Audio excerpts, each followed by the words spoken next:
A brand new poll found Donald Trump expanded his lead over Joe Biden.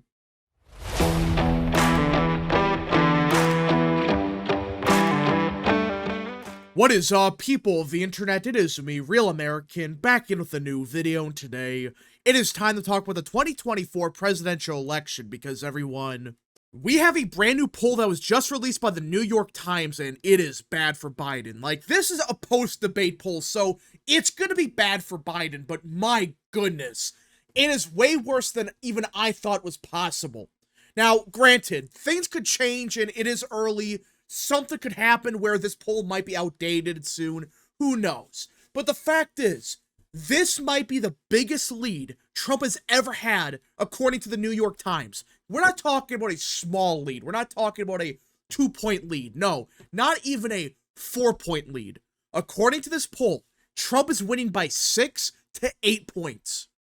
Now, before I continue with today's video, I hope you enjoy these type of videos. If you do, smash the like button down below, subscribe, share with your friends, hit that little bell, follow the social media accounts in the description down below, and of course, join the channel today. Again, folks, all support is greatly appreciated, and yeah. Now, let us get into it. Donald Trump's lead in the 2024 presidential race has widened after President Biden's fumbling debate performance last week, as concerns that Mr. Biden is too old to govern effectively rose to new heights among Democrats and independent voters, a new poll from the New York Times and Siena College showed.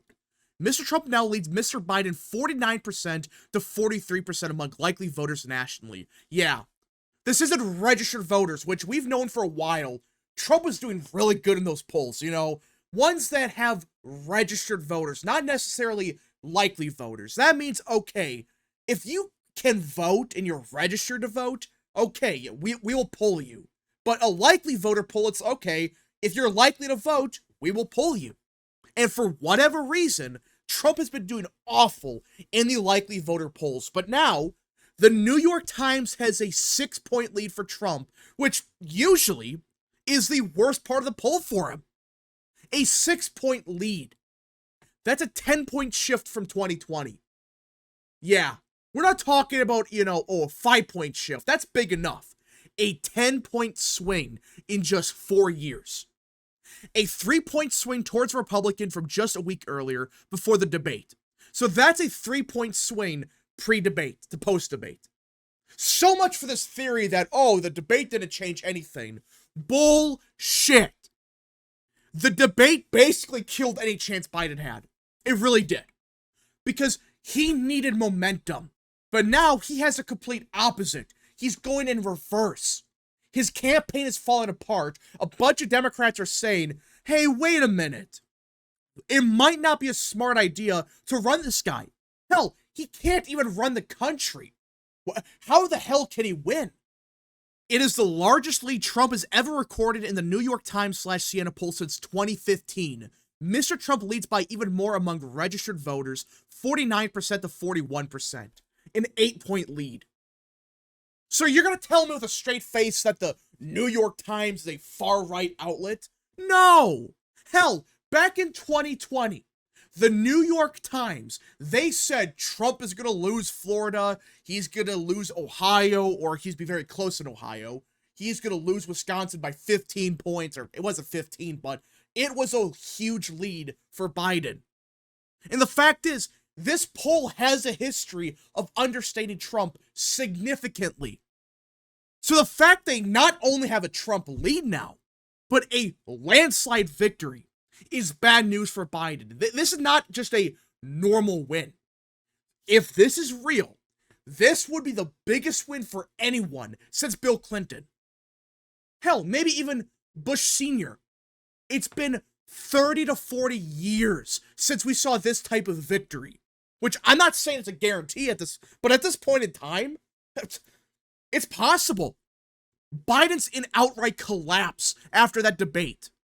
Doubts about Mr. Biden's age are widespread and growing. A majority of every demographic, geographic, and ideological group in the poll, including black voters and those who said they will be voting for him, believe Mr. Biden is too old to be effective. That's not a misquote.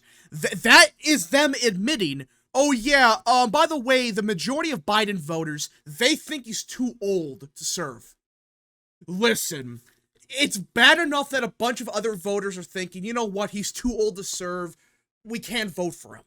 But the fact that even Biden's own supporters are saying, hey, you know what, he's too old to be effective, but I'm still going to vote for him for whatever reason, should tell you everything about this campaign.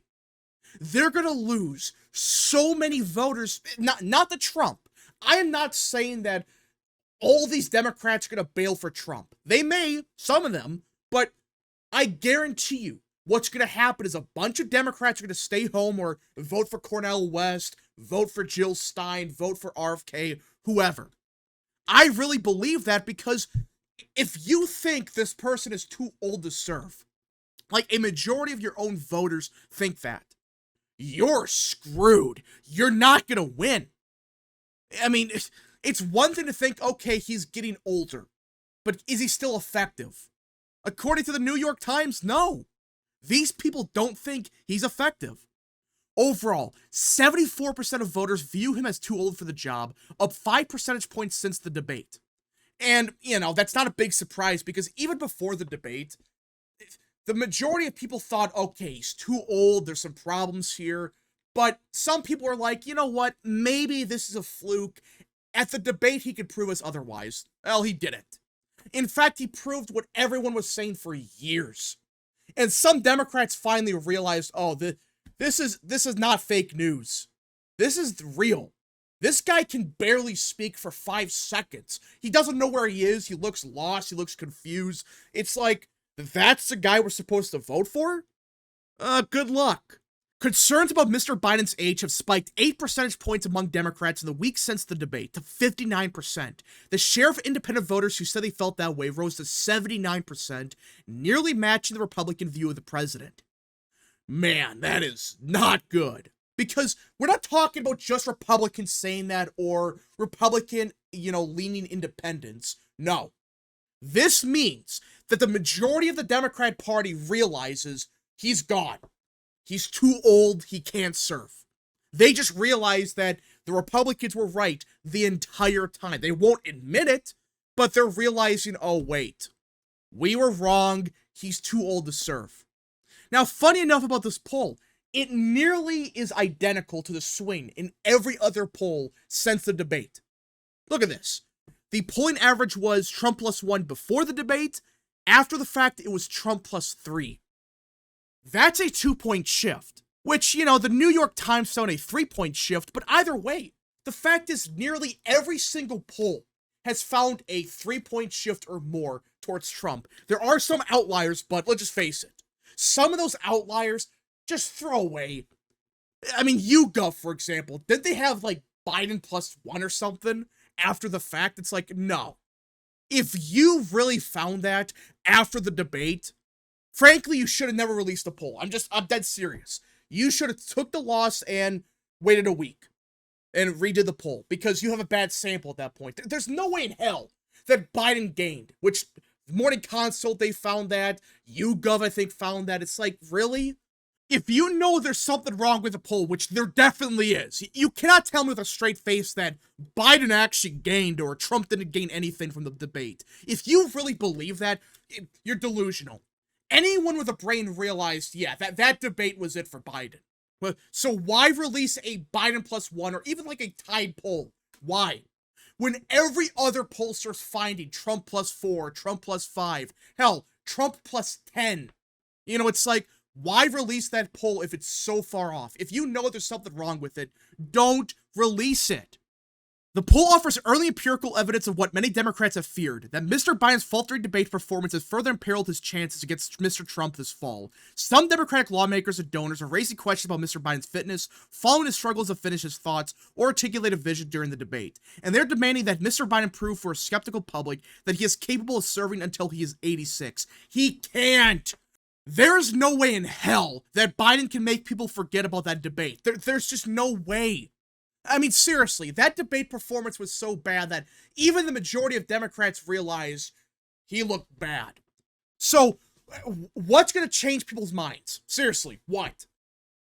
There's nothing. I know he's going to do that ABC News interview, but here's the thing. It's going to be 15 minutes long at most, and let's face it, 95% of people are never going to hear about it. That's the reality.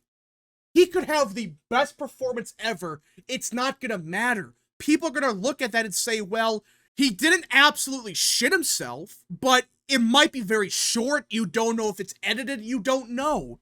It's not like with a debate where it was an hour and a half of Trump versus Biden, no cuts, it was live. Yeah, there were commercial breaks, but outside of that, it was live. The interview, apparently they're releasing like parts of it Friday, they're releasing parts of it next week or something. It's like, that's not gonna make people feel confident. It's like, why wouldn't you want the whole interview aired at once? No commercial breaks, nothing. Wouldn't you want that to prove to people that he's still there? No, they're not doing that. Instead, they're thinking, well, if he just goes 15 minutes, without shitting himself, people are going to think that he's perfectly fine. No. There is no way that's going to convince enough people to think, oh, well, he's actually fine.